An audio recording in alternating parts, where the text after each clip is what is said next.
Bu veriliş efirə dünən də çıxa bilərdi. Amma Müdafiə Nazirliyinin mətbuat mərkəzinin bəzi işçiləri əlindən gələn elədilər ki, bu veriliş efirə çıxmasın.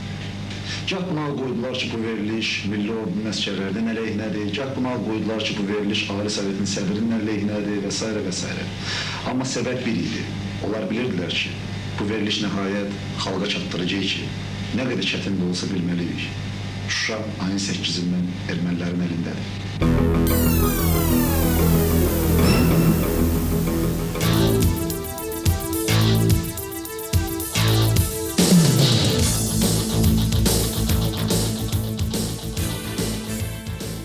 Bu informasiya da vaxtında efirə gedə bilərdi.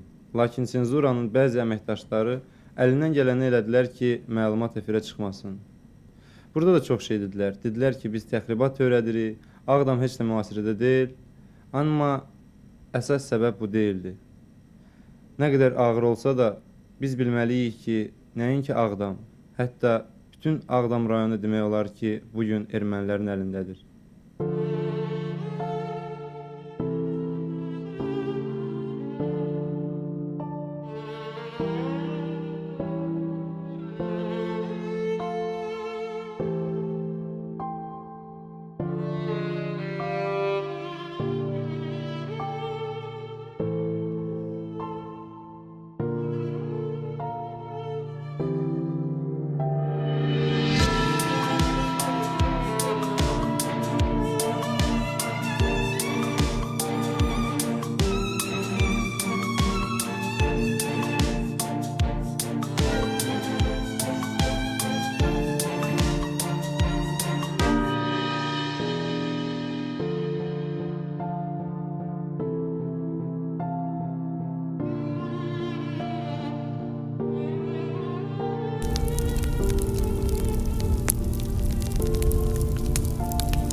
İş orasındadır ki, Ağdamın hələ alınmağından bir gün qabaq Aynes telekampaniyasının Vesti proqramına Ağdamın mühasirədə olduğu haqqında gedəcək materiala senzuranın kiçik çinovnikləri tərəfindən qadağa qoyuldu.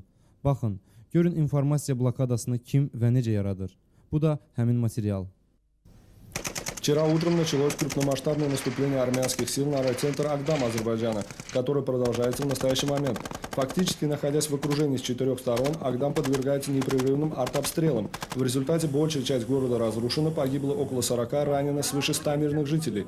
Противнику удалось овладеть пригородами Чукур-Мехле и Ахмедовар. Азербайджанские войска пока сдерживают атаки неприятеля, несмотря на шквальный огонь и танковые атаки. Одновременно противник предпринял наступление на город Тертер, отношения к Карабаху не имеющий. Обстрелом были подвергнуты села Джабраилского и Физулинского районов Азербайджана. Наряду с этим армянская сторона пытается подать информацию о якобы имеющем место наступлении азербайджанской армии в направлении села Аскеран и обстрелах Степанакерта, которое, по сведениям из Генштаба вооруженных сил Азербайджана, лишена логики и не подтверждается фактически.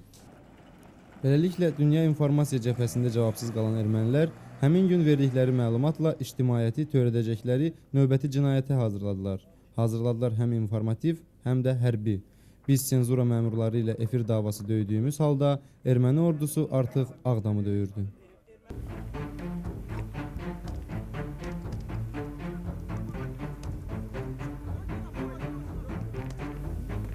Давай tez olun.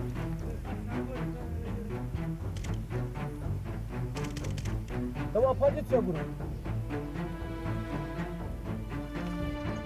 Allah. Nerede?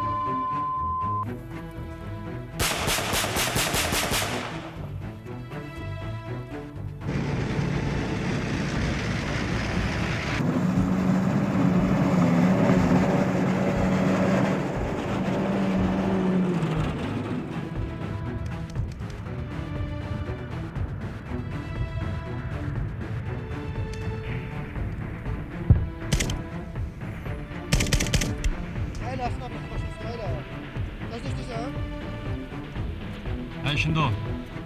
Güzel, batı yaktı.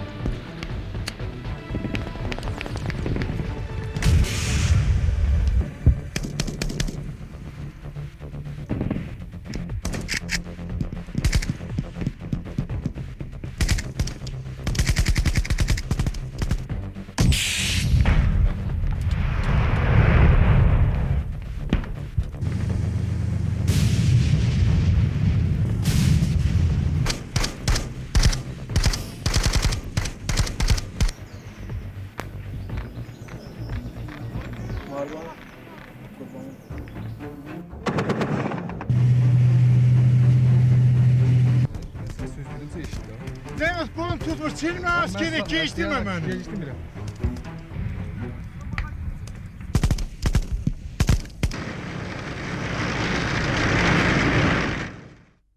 21 iyul 1993-cü il erməni ordusunun Ağdama hücumu 3 istiqamətdə aparılır. Cənub-qərb tərəfdən Şelli Qaradağlı, şimal-qərbdən Xıdırlı Qiyaslı, cənub-şərqdən Novruzlu Mərzili səmtində irəliləməyə çalışırlar. Paralel olaraq Ağdam ətraf yüksəkliklərdən artilleriya və raket atəşinə tutulur. Bu, yerli cəmaatın və bəzi əskərlərin panikaya düşməyin son həddə çatdırır. Axşam ermənilər şəhərə Azərbaycan dilində sərbəst danışan təxribatçı qrup salmağa müvəffəq olur. 22 iyul Ağdam şəhərinin müasiri halqası daralmaqdadır. Rayon mərkəzi qrad qurğularından və zirehli texnikadan atəşə tutulur. Saat 11-ə olan məlumata görə dinc əhali və hərbiçilər arasında tələfat var. Artıq şəhərdə fəaliyyət göstərən erməni təxribatçıları güclü panika yaratmağa nail olublar. Şahidlərin söhbətindən deyirlər ki, ermənilərin 100-ə yaxın tankı, minlərlə əskərləri şəhərə girir. Bərdəyə qaçmaq lazımdır və s. və s. Гражданский легковой машина icazə vermir. Atmaq istəyirik, gör hamısı lehkovay gəlir. Biz durmuşuq başçada, lehkovay deyir, erməni Ağdamdadır. Hardadır Ağdamda? Hamısı oralardadır. Azərbaycanlıların sadəlövflüyü nəticəsində şəhər tədricən boşalır. Hərbiçilər hələ də mövqe döyüşlərini aparırlar.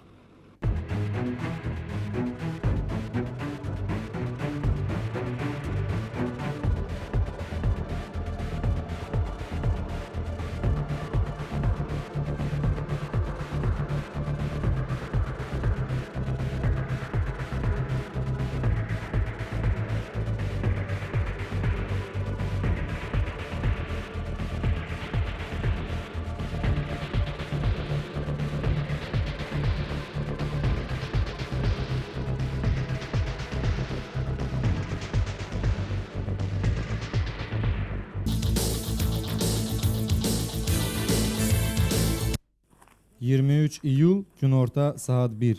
Ermənilər artıq Ağdam şəhərinin içindədirlər. Смотрю, стоит этот армянский танк. Сама чуть на армянский танк порвалась. Хорошо, что они выстрелили прямо возле почты. Как дали с пушку, пыль поднялась, я мужика толкнула. Вот эту пыль сама выскочила. Выскочила, сейчас муж там остался где-то, а я вот пришла и ищу своего мужика.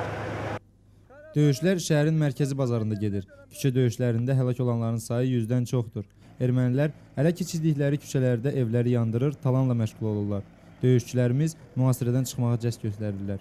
İyulun 23-dən 24-nə keçən gecə Ağdamı sonuncu müdafiəçi tərk etdi. Belə çıxır ki, rəsmi mənbələrin yaydığı düşmənin şəhəri saat 17-də işğal etməsi haqqında bəyanat tələsik olub. Левый фланг, правый фланг, никого нету, я остался один. 12 часов освободили танк. С танком мы вышли. Что я должен? Круговой оборона одной улицы держать, что ли? Я что, совсем чокнутый? 12 часов в темноте вышли, и танк перевернулся к каналу. Сам остался внизу танка. Еле-еле выскочил. 10-15 человек трупы лежат там в канале. Ağır məğlubiyyətə baxmayaraq, döyüşçülərimiz ruh yüksəkliyini itirməyiblər. Birinci ilə göstərməlisən ki, ermənilər cansın dökülsün ki, Azərbaycan xalqı döyüşür, həmi kabab yiyir. Bütün bunlardan sonra yəqin ki, yenidən Ağdamı kim verdi sualına cavab, növbəti satqın və cinayətkarlar axtarılacaq və müxtəlif dərəcəli deputat komissiyaları yaradılacaq. Bizdən ötürü həqiqət birdir. Ermənilər Ağdamı ona görə aldılar ki, biz onu qoruyub saxlaya bilmədik. Kubikləri götürmüşük məhəllədən, müdafiə xətti qurmuşuq. Kişi gəlir mənə deyir ki, mənim kubiklərimi niyə götürmüsən? Daşı məhəlləmə. Deyir, mənim evimin yanından qrad atma. Erməni görəcək, buradan atsa mənim evimi vuracaq. Çox olmadan bəlkə gəldi erməni çəri alacaq. Neyim sən?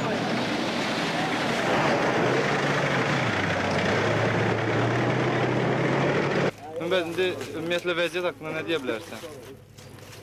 Vəziyyət deyim ki, indi çox ağırdır, özü çox. Mən bilmirəm, mən hələ indiyə kimi başa düşüm Ağdam nəyə görə getdi. Ona görə ki, bir həftə bundan qabaq hücum hazırlanmışdı. Xəbər gəldi ki, hücuma keçmək olmaz. ATV-in barışığıdır, nə deyim. Mən də qışqıra qaldım ki, bilirdim. Dedim, erməni olsa da 3 gün güc yığacaqdır, biz də edəcəyik. Sonra gəlib bizə yaxşıdır, döyəcəkdir. Elə də oldu. Bizə icazə vermədilər. 3-4 gün gözlədik. Sonra gəldi erməni bu işi gördü. Bu oyunu açdı başını zaman. İyul ayının 23-ü Ağdam-Ağcabədi yolu. Gördüyünüz mənzərə köç adlanır. Bu, Azərbaycanlıların keçmiş Sovet Azərbaycanından yeni müstəqil Azərbaycana köçməyidir. Azərbaycanın qaçqınlar ordusunun sıraları genişlənir. Demək olar ki, olan qaçqınlarımıza daha 160 min əlavə olunur. Onlar əsasən açıq havada, necə deyərlər, günəş altında boş yerlərdə nisbətən bəxti gətirənlər isə çadırlarda gecələməli olurlar. Yeni şəraitdə içməli suyu belə tapmadığı iqlimə çətin öyrəşən bu bədbəxtləri biri-birinin ardınca sürprizlər gözləyir. Erməni artilleriyasından canını güclə qurtaran bu adamları sığınacaqlarda ilanlar sancır. Bugünə qədər artıq 15 nəfərdən çox qaçqın ilan zəhərindən rəhmətə gedib. Qaçqınların yerləşdiyi yer əsasən yol qırağı olduqdan burada antisanitariya hökm sürür. Həmişə olduğu kimi yenə də əzabı qocalar, qadınlar və uşaqlar çəkir. Nə var qoyub, uşaqların 5 uşağın əlinə tutub qaçmışıq. Hər şeyiniz çatışır sizin də. Heç nəyimiz çatışır. Heç nəyimiz qətdən, çaydır, produktdur, xaltardır. Valla mən düz sözüm. Bax, mənim balalarımdır, bax. Bax, hamısı, bax, lüt. Hamısı, bax. Hamısını lüt götürüb qaçmışam. Bir bax, belə paltarla çıxmışam, mən üzülürəm. Vəssalam.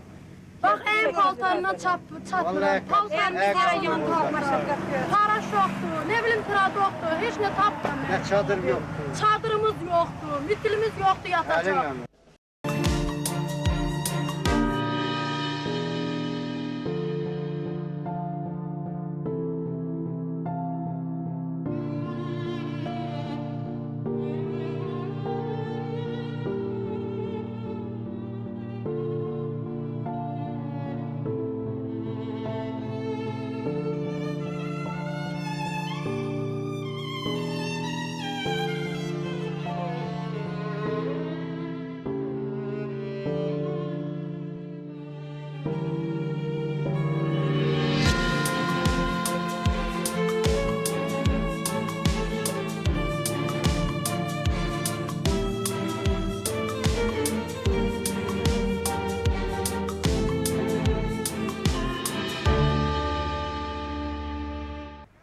Azadlıq yollarına ayaqyalın başaçıq səpələnmiş bu yolçuların Bakının rahat diskussiya fəallarından yardım xahiş etməyə dili gəlmir. Onların əvəzinə biz tələb etməyə məcburuq. Azərbaycan vətəndaşı, bu dil dərginlərə pal-paltar, ayaqqabı, ərzaq və s. apar. Gördüyün bu uşaqlar səndən kömək gözləyir. Hər ev, hər məhəllə, hər küçə işin bir tərəfindən yapışsa, istifadə etmədiyi geyim əşyalarından və yaşayış üçün digər vacib şeyləri birbaşa sənin qardaş bacılarına çatdırsa, Allah sənə Bakıda rahat oturuşunu bağışlayacaq. Şəxsən mənə elə gəlir ki, Şuşadan, Laçından, Kəlbəcərdən fərqli olaraq Ağdam qayıdacaq və bu müqəddəs işə yardımcı olanların vicdanı tarix qarşısında təmiz olacaq. Düşmən Bakının 300 kilometrliyindədir. Vətən təhlükədədir. Azərbaycan vətəndaşı, sən bu uşağın baxışını yerdən qaldırmağa borclusan.